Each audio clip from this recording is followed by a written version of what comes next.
کیا غسل کرتے وقت کوئی کلمہ یا کوئی ایمان مفصل مجمل پڑھنا پڑتا ہے؟ کوئی نہیں پڑھنا پڑتا۔ غسل کے صرف 3 فرض ہیں، وہ اگر آپ نے ادا کر دیے تو آپ کا غسل ہو جائے گا۔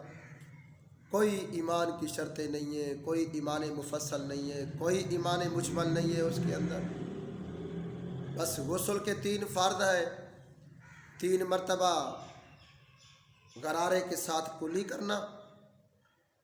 اور 3 مرتبہ نرم ناک کی نرم ہڈی تک پانی پہنچانا، اور تیسرا اور آخری فرض یہ ہے کہ سارے جسم کو اس قدر دھونا کہ آپ کو یقین ہو جائے کہ اب پورے جسم کا کوئی ایک بال کے برابر بھی جگہ خشک نہیں ہوگی، تو آپ کا غسل ہو گیا۔ اس کے اندر تو کوئی ایمان کی شرطیں نہیں ہیں، یہ بس جو ہوتے ہیں نا بالکل جاہل، جن کا دین کے ساتھ کوئی تعلق نہیں ہوتا اور ان کو فرائض کا پتہ نہیں ہوتا، بس یہ بیچارے وہی آپ کو مسئلے بتاتے رہتے ہیں، ورنہ کوئی غسل کے اندر کوئی ایمان مفصل ایمان مجمل پڑھنے کی ضرورت نہیں ہے۔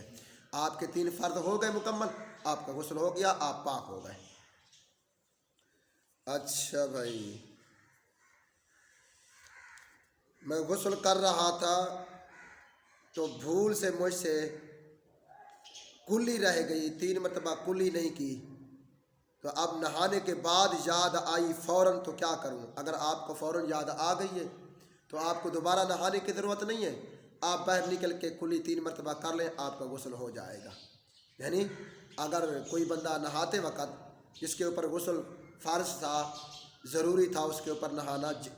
غسل جنابت تھا، تو اگر اس نے نہایا بھی ہے اور